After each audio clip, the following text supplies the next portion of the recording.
Hello, you wonderful people, and welcome to another episode of Crime Centric. This being a show where I talk about crime dramas that I watch. For today's episode, I'm going to talk about The Blacklist, Season 10, Episode 8. A lot of really interesting things went down in this episode, so let's break it down. So another old Blacklister, this one being even further back, that we're getting introduced to. I'm glad they give us, luckily we have Sia there to be like, hey, I'm the newbie here. Who's the troll farmer? And it's like, right, this was a Blacklister from Season 3 back when Reddington and Liz were on the run. I was like, oh, that's so interesting. And it's like, oh, another person that was in jail, but this person got out on good behavior, so it's not like Wu Jing got to him, but it's like, no, Wu Jing did. But it's like, why does he need the troll farmer's help? Because you have this interesting conversation between Cooper and Reddington where Cooper feels like Reddington's not taking the Wu Jing situation as seriously as he should. I guess it's like when you've kind of gone against everything that's been thrown your way, the fake Katarina, going up against Liz technically twice. Obviously, Season 8 was like a full battle with Liz, whereas like Season, 5 and 6, or maybe just 6 was just kind of like Liz kind of removing you from the equation for a little bit, kind of putting you in jail and everything. But yeah, you've gone up against Mr. Kaplan, Berlin, and just the gambit of opponents you're going up against, and you're just like, Wu Jing is kind of nobody. It's like, yeah, I recognize flies can be, dangerous because obviously they could still be a threat, but he looks at Wu Jing as a fly, and I was like, that's so interesting, especially when he was giving that. Well, he was talking about it later on, and I think it was with Cooper. He was talking about he was with Cooper. He was talking about this person who was the. Or was that with Agnes? I can't remember. With the analogy, not even analogy, the story he was telling, it had to be with Cooper, about, hey, this person was like a Secretary of State, and she basically, anytime someone said something about her, she would basically wear something like, oh, someone called her a serpent, so she wore like a pin with like a snake wrapped around it. She wore like a bug when like the White House or something got bugged. So it was like one of those things of like, that was just kind of the person she was, and we see later on, like, Reddington had gotten those, like, at the beginning of the episode, and he's, like, putting them on something later on, because it's like, right, without even verbalizing it, you can basically say so much, because it's supposed to represent something. So, the fact is we see him kind of putting that on his, I want to say one of his jackets or something later on, like, because once again, he's just not taking this Wu Jing thing seriously. He recognizes the threat. Because even, obviously, last episode, Wu Jing made some plans with the whole, like, hey, I've got you exposed to the right people who now have the proof needed to help me go after you. I kind of got the muscle necessary now in some regards. So it's like, even after that, he was kind of like, I guess we won't know what Wu Jing did until it happens. But now it's like, he's so cavalier about it that, that's why Harold's so confused by it. It's like, why are you and obviously we know there's a lot of stuff that Reddington's got on in the background, some construction gig that he's not letting anyone know about. I'm assuming it has something to do with kind of like rebuilding where things were in Season 8. What was supposed to be Liz's to inherit, but they kind of blew it to smithereens because of Townsend. But maybe it's a situation of maybe it's something like that, but on a bigger scale, or maybe it's exactly that. I don't know. That's the only thing I can think of that he's constructing, like he's trying to find a new base of operations, because he talks about it by the end of the episode that he plans on letting Cooper and the rest of the task force in on what it is that he's been up to, something he's been hiding, because we know it has to do with the fact is Aram saw him like early on at the beginning of this season and was like, yo, like, no one's seen Reddington. Obviously he was more disheveled, the beard and everything, and now all of a sudden it's like, nah, like, he came back, and once again he's been super low-key, even to the point he's got rid of his phone for a while, which Harold's like, get a new phone, you make it super hard to contact. He's like, alright, fine. But the fact is, he's like, oh, it feels good to just disconnect, which could be true because Reddington's that type of person, but it also feels like there might have been more to that, but I have no idea. But obviously, how this all ties into the troll farmer. Obviously, the troll farmer wanted to work with Wu Jing. You know, Wu Jing approached him because it's like, wait, I got first and foremost, I was working with Reddington when he was on the run with Liz. I did such a great job doing the distraction, but what did he do? He fed me to the feds in the first place. So I wanted to work with Wu Jing. Because I'm bouncing around a little bit because I was about to jump to something else, but I'll stay on the troll farmer for now. So it is a situation of the thing, he set up this situation at a hospital to draw out some guy that has like a governmental job. Well, his job meant him interacting with people from the NSA. Specifically, they were working on a new project called Hexbox. It's supposed to be like the new frontier of the cyber warfare, and this thing will kind of be able to bypass any wall, kind of crack and crash anything. So it's kind of, as Wrestler kind of puts it later on, it's basically a cyber nuclear bomb. So I thought, and I was kind of getting nervous and antsy, like, because they had it there at the task force headquarters, and I was like, could this all been a trap just to get you to take it back home so they can activate it? But it seems like that's maybe not the case. I don't know. Because the fact is, the way that the whole troll farmer situation played out, I'm just like, that felt a little too easy. Like, that Wu Jing just, the fact is he didn't show up when because they ended up figuring everything out, because it's like, right, what is this all about? Wu Jing broke out the freelancer. Well, what was that for? It was to get proof of the connection between Reddington and the task force. So it's like, well, the troll farmer's got to be doing the same thing. So this hex box has to have something to do with that. So they were able to be like, okay, we just need to know where's the drop off, and they had this whole sting operation, but Wu Jing never showed up. So that's why I was like, was it a necessary sacrifice? Because that's why I was like, it felt like you were trying to get it in the bill. I mean, the NSA guy kind of made me go like, because he's asking a whole bunch of questions. Oh, what's this task force do? Yeah, main justice kind of lets us kind of do what we want, so you kind of don't get to question us about that. I mean, the NSA's got its little secret project here, but I'm still like, how? I don't know. That was just interesting to me, because I'm like, he felt suspicious to me. That's why I was almost like, is he a plant? Is he the inside guy? And he's going to activate the device and kind of have access to, like, are we going to, I mean, I feel like if that happened, they would have made more of a point of it in the episode, not unless there's a twist later on of like, oh yeah, it happened in the background, you just didn't know it until later on they find out like, oh yeah, all our files and everything was compromised. Because Wrestler and Dembe were talking about, like, once all the files were out there, if this device was ever used, and like everything they've ever done, like kind of the questionable gray area they've handled stuff, Reddington's immunity agreement, ever got public, it'd be a disaster, which you feel like is heavily foreshadowing. I mean, once again, is what Wu Jing wants in the first place.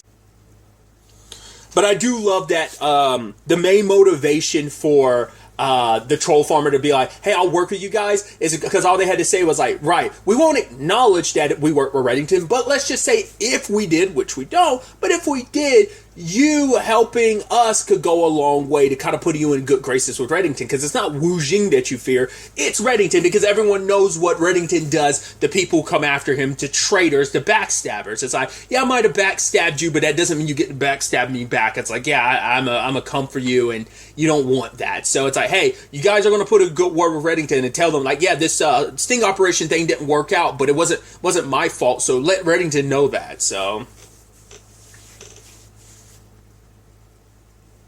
because the person that showed up wasn't Wu Jing, it was a freelancer, which I was super surprised to still see him alive, because I was like, oh wow, well, we know they got rid of Dr. Perilios, at least that's Wu Jing made a point to get rid of her because she was no longer necessary.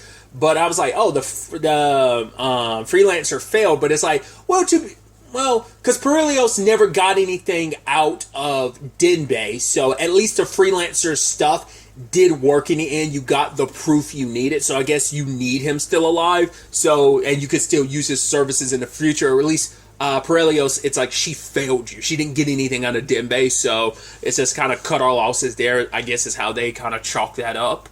But because I was wondering if he was going to have an off-screen death or something. But it's like, no, only she did, at least that we're aware of, not unless she managed to get away and she's still out there.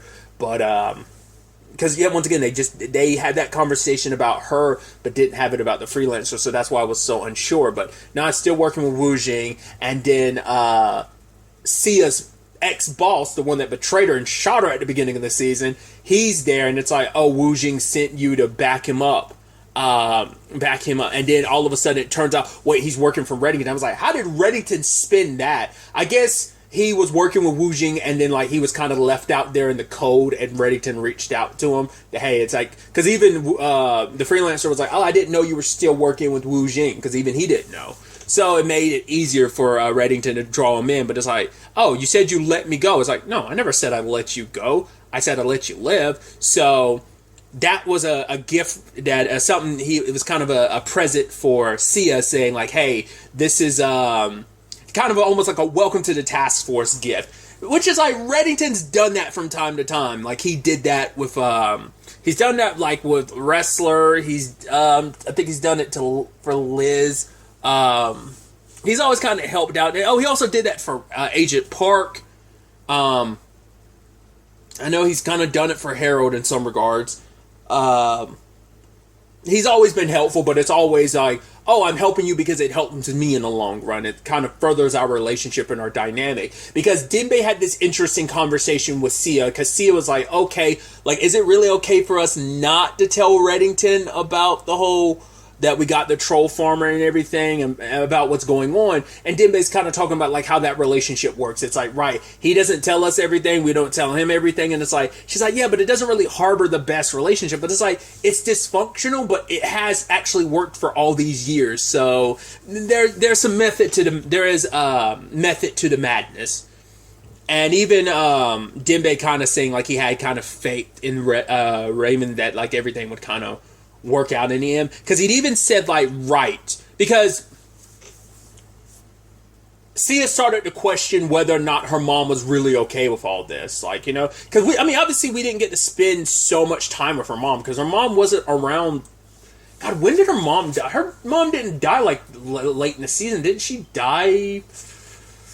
I was about to say pretty early on, but I'm thinking like the accountant person. I might be thinking of the accountant person who played one of like Reddington's early people before Kate came into the picture. Like I think she was his accountant person. She died like maybe like halfway through season 1. Maybe she died late season 1. I don't remember. I can't remember if, like, she was with them for that long, because when obviously, like, because she was only in the first season, so it kind of messes with my head a little bit, because I'm like, how long was she in the show before like her character died? Because obviously I know, like, Samar was a part of the show from, like, what, season 2 to season 6? I want to say was, like, Samar's last season, maybe? So, I don't know. Was it season 6 or season 7? I think it was season 6. Either way.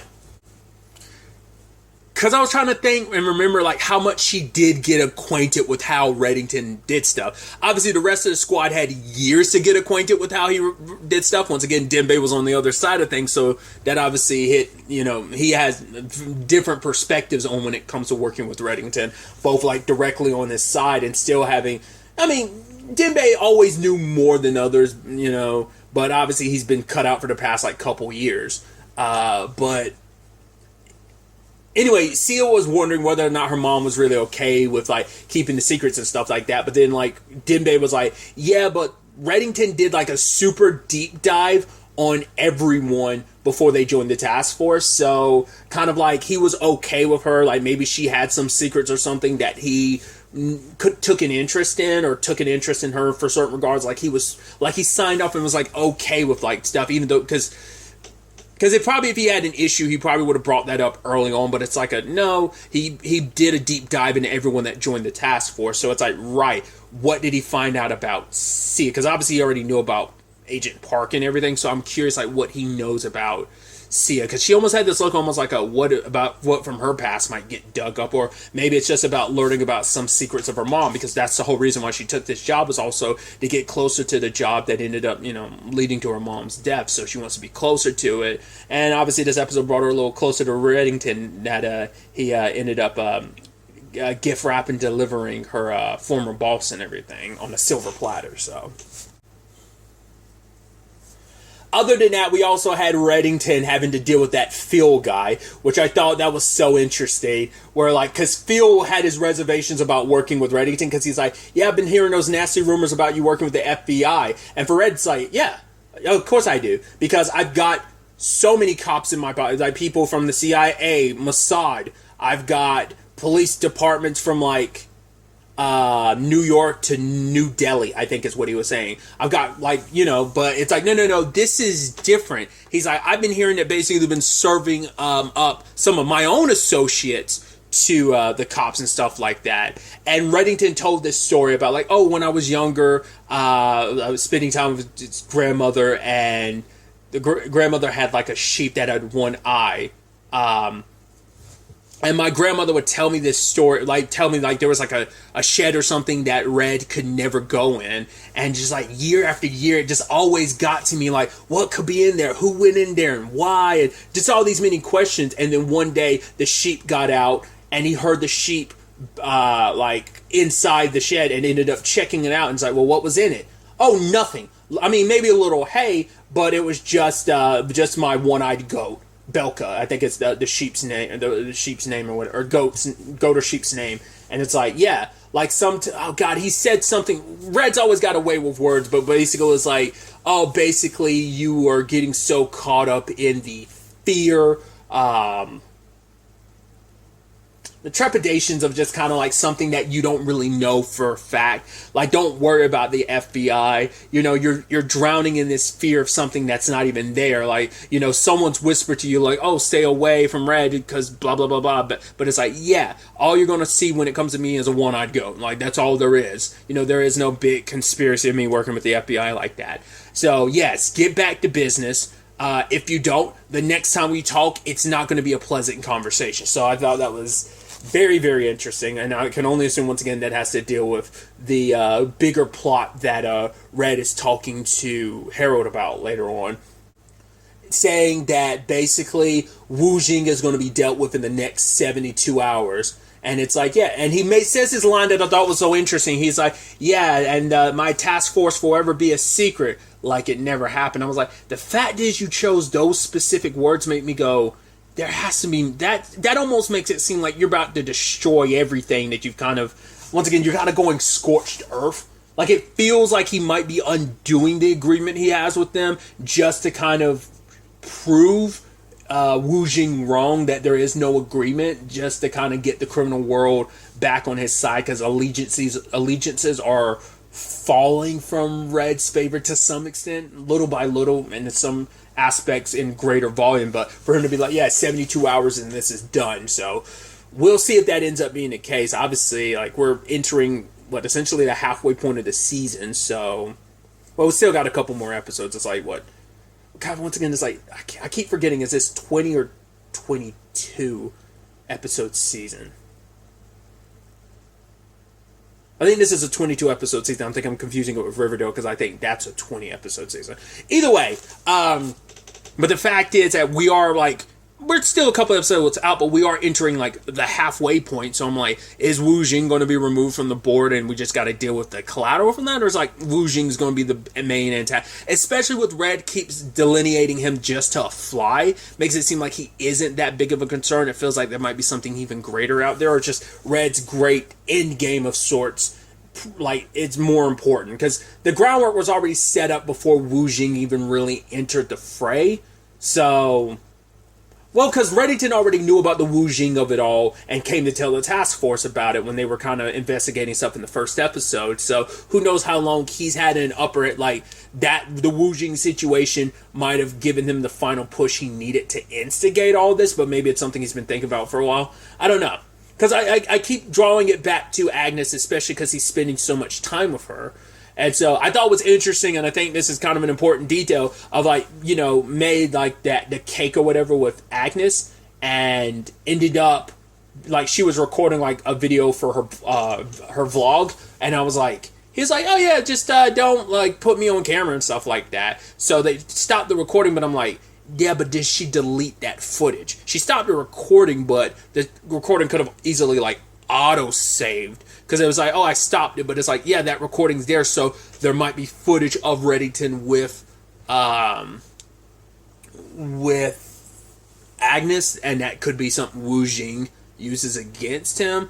I don't know. It felt too purposeful. Like, oh, like the fact that she happened to be recording and like, oh, does she just stop it? Once again, even if she stopped it, like, there's no guarantee she deleted it. So we'll have to wait to see on that. But I feel like that's kind of like they left that open-ended enough to be like, there's got to be something more that trails off from that.